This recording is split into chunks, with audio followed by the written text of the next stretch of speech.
Welcome back to our channel. आज हम लोग अल्टरनेटर का objective MCQ type multiple question type करने वाले हैं। इससे पहले अल्टरनेटर चैप्टर का सब्जेक्टिव छोटा छोटा 3 से 4 वीडियो में बनाकर आप लोग को बताया जा चुका है, समझाया जा चुका है। तो जैसा कि हम पहले ही बता चुके हैं कि हमारे सब्जेक्टिव वीडियो देखने के बाद, सब्जेक्टिव चैप्टर को आपको कवर करने के बाद इसके ऑब्जेक्टिव से संबंधित प्रश्नों को हल करने में आपको किसी तरह का समस्या नहीं होगा। 10% के लगभग समस्या रहेगा, जो कि हम लोग मिलके आज सॉल्व करने वाले हैं। लगभग 50 ऑब्जेक्टिव करने वाले हैं इस अल्टरनेटर चैप्टर से, और देखेंगे आपके सामने बताएंगे कौन सा क्वेश्चन का क्या आंसर होना चाहिए। तो जल्द से जल्द आप लोग अगर हमारे चैनल पर नए हैं तो जल्द से जल्द चैनल को सब्सक्राइब कर लें, ताकि नया वीडियो जब भी जाए आप तक लेटेस्ट अपडेट पहुंचता रहे। चलते हम लोग सीधे अल्टरनेटर चैप्टर के एमसीक्यू क्वेश्चन पर। तो अगर क्वेश्चन नंबर फर्स्ट हम लोग देखेंगे तो सबसे पहला क्वेश्चन क्या कह रहा है। सबसे पहला क्वेश्चन आपके सामने डिस्प्ले पर दिखाई दे रहा है। क्वेश्चन यहाँ पे अंग्रेजी में है, इसको हम आपको अंग्रेजी में आप डिस्प्ले पर देखेंगे। इसका हिंदी अर्थ हम आपको बताएंगे और आपसे जवाब लेंगे, फिर हम अपना रिप्लाई आपको देंगे। तो इंग्लिश देखकर घबराना नहीं है। टेक्निकल एक ऐसा विषय है जो अंग्रेजी में ही ऐसे पढ़ना चाहिए, लेकिन हमारे यहाँ क्या बिहार यूपी में हिंदी भाषी क्षेत्र है, हिंदी बहुल क्षेत्र है, इसलिए हम लोग हिंदी को वरीयता देते हैं। तो हिंदी और इंग्लिश दोनों में हम लोग आज देखेंगे। हमारा क्वेश्चन रहेगा इंग्लिश में, आपको हम हिंदी में बताएंगे इसका अर्थ क्या है, ठीक है। तो सबसे पहला क्वेश्चन क्या कह रहा है, one of the advantage of distributing the winding मत इन अल्टरनेटर इज टू बी। कह रहा है कि वन ऑफ द एडवांटेज, इसमें से क्या मतलब लाभ है डिस्ट्रीब्यूटिंग द वाइंडिंग, जब अल्टरनेटर के वाइंडिंग को डिस्ट्रीब्यूट करके किया जाता है, बांट करके किया जाता है, तो निम्नलिखित में से कौन सा फ़ायदा होता है, मतलब किस लाभ के लिए, किस तरह के बेनिफिट के लिए हम लोग अल्टरनेटर के वाइंडिंग को डिस्ट्रीब्यूट करते हैं। तो सबसे पहला ऑप्शन क्या कर रहा है, इम्प्रूव वोल्टेज वेव फॉर्म, मतलब जो अल्टरनेटर से वोल्टेज उत्पन्न होता है। तो अल्टरनेटर से हम लोग जानते हैं 3 फेज, अल्टरनेटर से 3 फेज एसी उत्पन्न होगा, ठीक है। तो एसी का जो वेव फॉर्म क्या होता है, 0 टू मैक्सिमम, फिर मैक्सिमम से 0, ये हो गया आपका पॉजिटिव हाफ साइकिल। अगला नेगेटिव हाफ साइकिल में फिर क्या हुआ, 0 टू मैक्सिमम और मैक्सिमम टू फिर 0, ये नेगेटिव हाफ साइकिल, ठीक है। एसी का यही है वेव फॉर्म, इसको कहते हैं। एसी जो जनरेट होता है इसका ये पीक वैल्यू है, मैक्सिमम ये हो गया पॉजिटिव हाफ साइकिल का, और यहाँ से यहाँ ये नेगेटिव का हो गया, ठीक है। तो इसी को हम लोग क्या कहते हैं, एसी का वेव फॉर्म कहते हैं, वेव फॉर्म, ठीक है, वेव फॉर्म। तो सबसे पहला ऑप्शन क्या कर रहा है, इम्प्रूव वोल्टेज वेव फॉर्म, मतलब वोल्टेज का जो वेव फॉर्म है उसको इम्प्रूव करने के लिए, सुधार करने के लिए। दूसरा, रिड्यूस नॉइस, अल्टरनेटर से किसी प्रकार का अगर आवाज़ आ रहा है तो उसको कम करने के लिए। सेम ऑन कॉपर, कॉपर की बचत करने के लिए। Reduce harmonics, reduce harmonics, harmonics effect है अल्टरनेटर में, उसको कम करने के लिए। तो यहाँ पे आंसर क्या हो जाएगा, वाइंडिंग को जो हम लोग डिस्ट्रीब्यूट करके करते हैं तो वेव फॉर्म को इम्प्रूव करने के लिए करते हैं, ठीक है, इम्प्रूव इन वेव फॉर्म। तो सबसे पहला जो ऑप्शन है इसका आंसर हो जाएगा, ठीक है। किसी भी अल्टरनेटर में वाइंडिंग को डिस्ट्रीब्यूट करके किया जाता है ताकि इसका वोल्टेज का वेव फॉर्म क्या हो, इम्प्रूव हो, सुधार करने के लिए, ठीक है। तो हम लोग नेक्स्ट क्वेश्चन पर चलेंगे। क्वेश्चन नंबर 2 क्या कह रहा है, क्वेश्चन नंबर कह रहा है, इन लार्ज जनरेटर, मतलब बड़े बड़े जनरेटरों में protection provided against external fault is, बाहरी फॉल्ट से, दोष से सुरक्षा प्रदान करने के लिए बड़े बड़े अल्टरनेटरों में क्या लगाए जाते हैं। In large generators protection provided against external fault is, पहला ऑप्शन क्या है, inter-turn fault, inter-turn fault protection. दूसरा सेंसिटिविटी अर्थ फॉल्ट प्रोटेक्शन। तीसरा है बास डिफरेंशियल प्रोटेक्शन। चौथा है all of the above.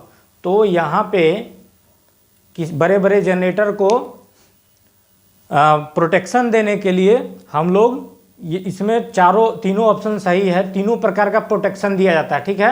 Earth fault protection देते हैं, डिफरेंशियल प्रोटेक्शन देते हैं और इंटर टर्न फॉल्ट प्रोटेक्शन देते हैं। मतलब जब जनरेटर से जो ईएमएफ हमारा उत्पन्न हो रहा है, जहाँ बिजली उत्पन्न हो रहा है, वहाँ से जब दूर उसको ट्रांसमिट किया जाता है स्टेप अप करने के लिए, तो उसके बीच में मान लीजिए कि जो जा रहा हमारा कंडक्टर किसी कारणवश गिर गया कंडक्टर, तो वहाँ पे हम लोग क्या करेंगे, अर्थफॉल प्रोटेक्शन दे के रखेंगे, तभी तो हमको पता चलेगा।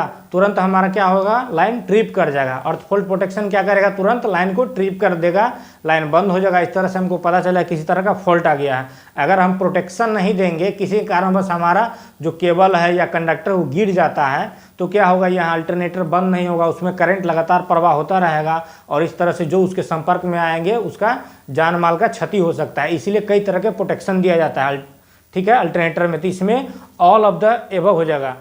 पहला था इंटर टर्न प्रोटेक्शन, मतलब मशीन के अंदर किसी भी कारण से अगर किसी तरह का प्रोटेक्शन होगा तो तुरंत मशीन ट्रिप हो जाएगा, मतलब बंद हो जाएगा। दूसरा अर्थ फॉल्ट, वही तार या कंडक्टर वगैरह गिर गया तो उस कंडीशन में बंद करेगा मशीन को। तीसरा डिफरेंशियल प्रोटेक्शन, जो हमारा 3 फेज है। तीसरा है डिफरेंशियल प्रोटेक्शन, जो हमारा 3 फेज उत्पन्न हो रहा है, तो तीनों फेज में ज़्यादा डिफरेंस तो नहीं हो रहा, बराबर वोल्टेज होना चाहिए, ठीक है। 3 फेज अल्टरनेटर में तीनों फेज में बराबर वोल्टेज होना चाहिए। अगर किसी तरह का डिफरेंस होगा तो वहाँ पर प्रोटेक्शन देगा। तो क्या आंसर हो जाएगा, ऑल ऑफ द एबव, ठीक है। चलिए क्वेश्चन नंबर तीसरा कह रहा है, the permissible duration for which A generator off rated frequency 50 hertz can 46 hertz is. कह रहा है कि यदि किसी अल्टरनेटर का रेटेड फ्रीक्वेंसी 50 हर्ट्ज है, ठीक है, रेटेड फ्रीक्वेंसी 50 हर्ट्ज है, लेकिन यदि उसको हम 46 हर्ट्ज पर चलाते हैं, तब यह कितना देर तक परमिसिबल है, मतलब कितने समय तक परमिसिबल है, संभव है, ठीक है। पहला ऑप्शन कह रहा 1 सेकेंड साइकिल, दूसरा 1 सेकेंड, तीसरा 1 मिनट, चौथा कह रहा है 0। तो जितना रेटेड फ्रीक्वेंसी होता है, रेटेड फ्रीक्वेंसी जितना रहेगा उतना पे ही संभवतः चलाना चाहिए, संभवतः रेटेड फ्रीक्वेंसी पर ही चलाना चाहिए। यदि रेटेड फ्रीक्वेंसी, कभी कभी पूछता परीक्षा में कि रेटेड फ्रीक्वेंसी में कितना % हम कम अथवा अधिक कर सकते हैं, ठीक है, तो 3% वेरिएशन चल सकता है, रेटेड से 3% वेरिएशन चल सकता है। अगर 50 हर्ट्ज रेटेड फ्रीक्वेंसी है तो उसका 3% आप वेरिएशन कर सकते हैं, 3% कम अथवा अधिक कर सकते हैं, वो भी बहुत कम समय के लिए, ठीक है। लेकिन यहाँ कह रहा कि 50 था और इसको कर दिया कितना, 46 कर दिया, तो 46 हर्ट्ज कर दीजिएगा, तो यह अल्टरनेटर स्वतः क्या हो जाएगा, ऑटोमेटिक बंद हो जाएगा। उसमें डिफरेंशियल प्रोटेक्शन लगा होता है, वही बता देगा कि डिफरेंस हो रहा है हमारा, तो कितना देर, विदिन 1 सेकेंड, 1 सेकेंड के अंदर क्या हो जाएगा, फ्रीक्वेंसी अगर चेंज रहेगा तो मशीन बंद हो जाएगा। इस तरह से यहाँ पे क्या आंसर हो जाएगा, 1 सेकेंड आंसर हो जाएगा, ठीक है। क्वेश्चन नंबर 4 क्या कह रहा है, क्वेश्चन नंबर 4 कह रहा है in an alternator the voltage of field system is usually, मतलब किसी अल्टरनेटर में जो फील्ड वाइंडिंग होता है उसको जो वोल्टेज दिया जाता है कितना वोल्ट होता है। तो हम ऑलरेडी बता चुके हैं, अल्टरनेटर में फील्ड को घुमाया जाता है और उसको एक्साइट किया जाता है, मतलब बाहरी स्रोत से डीसी वोल्टेज दिया जाता है। वहाँ पे क्या करते हैं हम लोग, डीसी शंट जनरेटर लगा लेते हैं, जिसको हम लोग एक्साइटर कहते हैं, ठीक है, जिसको हम लोग एक्साइटर कहा जाता है। तो किसी अल्टरनेटर के फील्ड वाइंडिंग को जो एक्साइट किया जाता है, मैक्सिमम कितना वोल्ट कर सकते हैं, मैक्सिमम 200 वोल्ट, और वो भी डीसी वोल्टेज से एक्साइट करना है, ठीक है। किसी भी अल्टरनेटर में जो फील्ड वाइंडिंग एक्साइट होगा डीसी वोल्टेज से होगा, मैक्सिमम कितना वोल्टेज तक होगा, 200 वोल्ट तक। इस तरह से हमारा आंसर क्या हो जाएगा, लेस देन 200 वोल्ट, ठीक है। 200 वोल्ट से नीचे दिया जाता है, उससे अधिक वोल्टेज नहीं दे सकते हैं फील्ड वाइंडिंग को एक्साइट करने के लिए, ठीक है। चलिए नेक्स्ट क्वेश्चन नंबर 5 क्या कर रहा है? क्वेश्चन नंबर 5 कर रहा है when two alternators are running in exact synchronism, मतलब जब दो अल्टरनेटर एग्जैक्ट सिंक्रोनाइज होकर चल रहा है, ठीक है, रनिंग मोड में है, तब सिंक्रोनाइजिंग पावर क्या हो जाएगा? सिंक्रोनाइजिंग पावर विल बी क्या होगा? पहला ऑप्शन है यूनिटी, दूसरा ऑप्शन 0, तीसरा ऑप्शन नंबर तीसरा सम ऑफ द आउटपुट ऑफ 2, मतलब दोनों के योग के बराबर, चौथा है नो, ठीक है। तो आपको याद रखना है जब एग्जैक्ट सिंक्रोनाइज हो जाएगा, ठीक है, एग्जैक्ट सिंक्रोनाइज हो जाएगा, दो अल्टरनेटर एग्जैक्ट सिंक्रोनाइज होके चलेगा, वैसे कंडीशन में सिंक्रोनाइजिंग पावर विल बी 0 हो जाएगा, ठीक है। सिंक्रोनाइजिंग पावर क्या हो जाएगा? 0 हो जाएगा, सिंक्रोनाइजिंग पावर 0 हो जाएगा, ये आपको याद रखना होगा, सिंक्रोनाइजिंग पावर 0 हो जाएगा। चलिए नेक्स्ट क्वेश्चन देखते हैं हम लोग।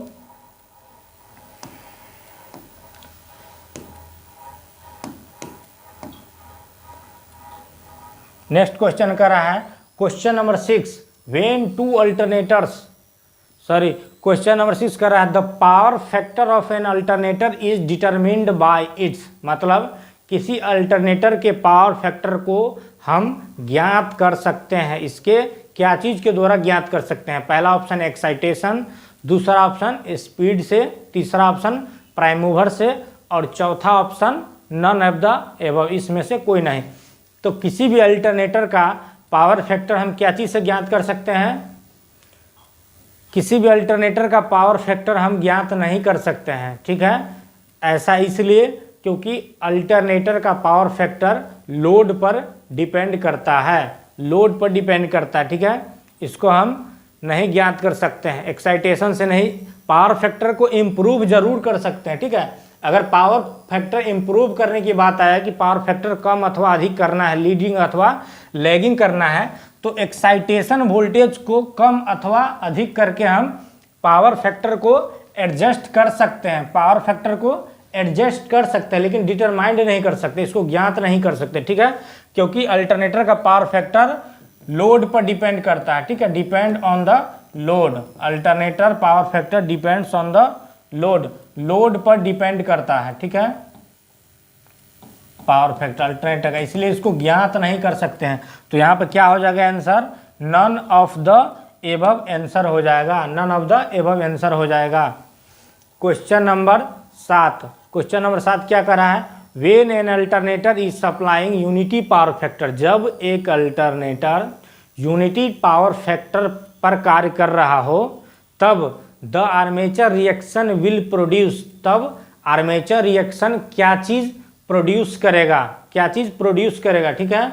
जब एक अल्टरनेटर यूनिटी पावर फैक्टर पर चल रहा हो, तब आर्मेचर रिएक्शन क्या चीज़ रिड्यूस करेगा, ठीक है। पहला ऑप्शन कह रहा है distortion of the main field, मतलब मेन फील्ड वाइंडिंग जो होगा उसमें बाधा उत्पन्न करेगा, डिस्टॉर्शन, ठीक है। दूसरा magnetization of the main field, जो आर्मेचर रिएक्शन होगा, ठीक है, जो आर्मेचर रिएक्शन होगा उसका असर कहाँ होगा? जब यूनिटी पावर फैक्टर पर अल्टरनेटर काम कर रहा है, ठीक है। दूसरा ऑप्शन है magnetization of the main field, main field के मैग्नेटाइजेशन में इफेक्ट पड़ेगा, या demagnetization of the main field को डीमैग्नेटाइज कर देगा, या नन ऑफ द एबव। तो आपको याद रखना है when an alternator is supplying unity power factor, जब कोई अल्टरनेटर यूनिटी पावर फैक्टर सब पर कार्य कर रहा हो या सप्लाई दे रहा हो, तब इसका जो आर्मेचर रिएक्शन होगा मेन फील्ड वाइंडिंग में डिस्टॉर्शन पैदा करेगा, ठीक है। किसको डिस्टर्ब करेगा? मेन फील्ड को, distortion of the main field. तो यहाँ पे आंसर क्या हो जाएगा? पहला ऑप्शन आंसर हो जाएगा distortion of the main field, ठीक है। नेक्स्ट क्वेश्चन पर चलेंगे। क्वेश्चन नंबर 8 क्या कर रहा है?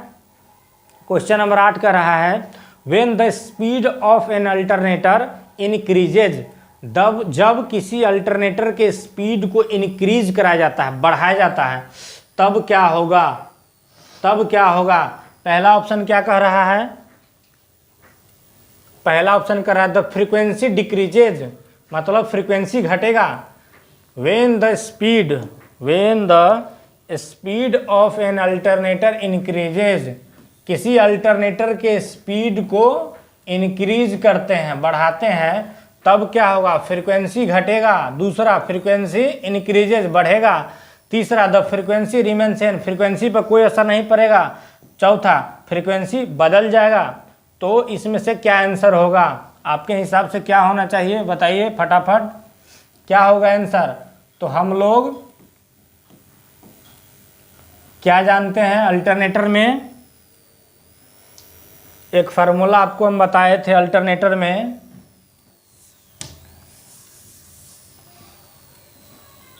फ्रीक्वेंसी बराबर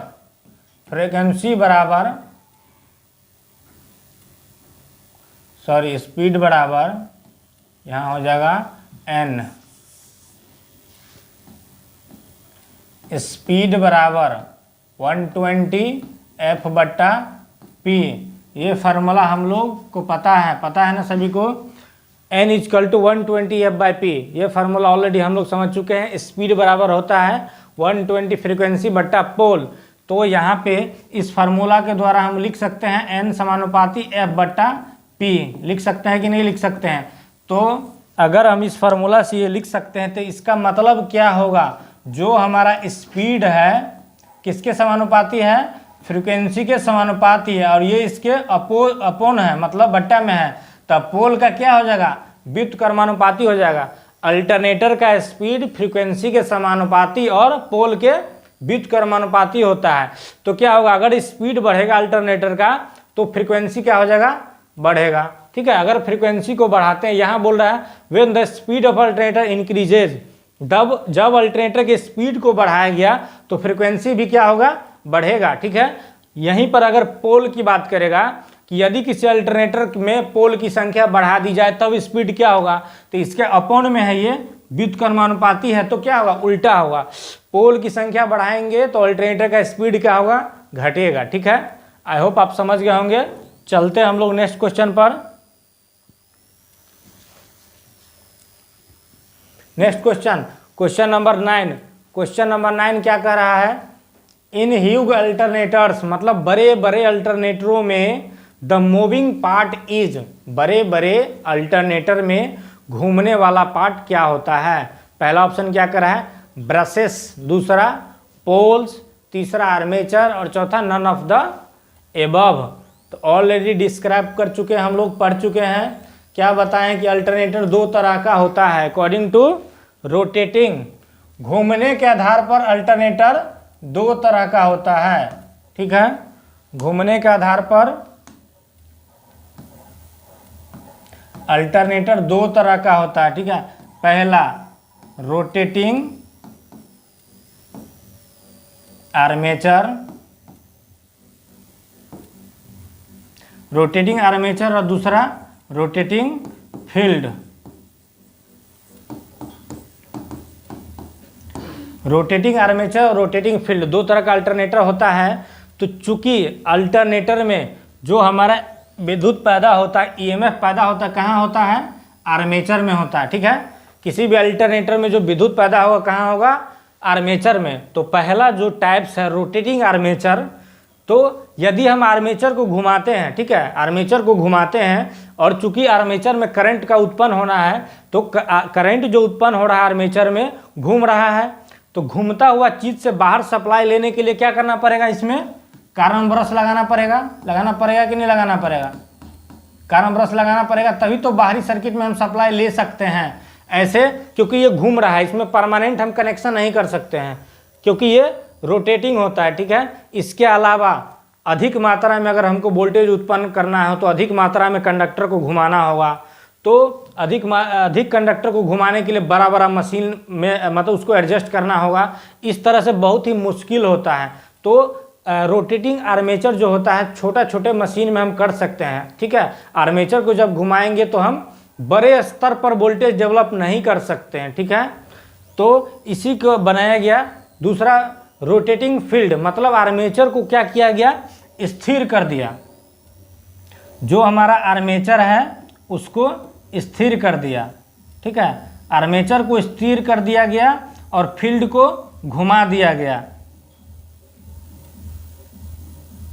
अब क्या है, इस फील्ड वाइंडिंग में सप्लाई दिए, फील्ड को घुमा के दिया गया। तो जब फील्ड को घुमा दिया गया, आर्मेचर को स्थिर कर दिया गया, तो करंट जो उत्पन्न हो रहा है कहाँ हो रहा है, आर्मेचर में हो रहा है। तो आर्मेचर से आसानी से हम परमानेंट कनेक्शन बाहर निकाल सकते हैं कि नहीं, क्योंकि ये स्थिर हो गया। ठीक है, सबसे पहला फायदा, बाहरी सर्किट को सप्लाई लेने में आसान हो जाता है।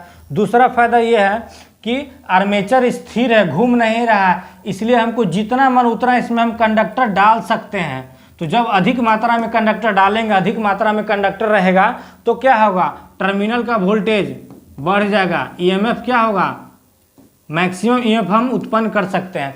तो जब अधिक ईएमएफ उत्पन्न करना हो, करंट उत्पन्न करना हो, तो बड़ा बड़ा जो अल्टरनेटर होगा उसमें क्या करेंगे, रोटेटिंग फील्ड कर देंगे। ठीक है, तो यहाँ पे आंसर क्या हो जाएगा, करा in huge alternator the moving part, बड़े बड़े अल्टरनेटर में घूमने वाला भाग क्या होता है, फील्ड हो जाएगा। ठीक है, तो यहाँ पर फील्ड डायरेक्ट नहीं लिखा हुआ है, क्या है दूसरा ऑप्शन, पोल। तो पोल कहाँ होगा, कभी भी फील्ड में ही, फील्ड वाइंडिंग करेंगे तभी तो 2 पोल या 4 पोल बनेगा।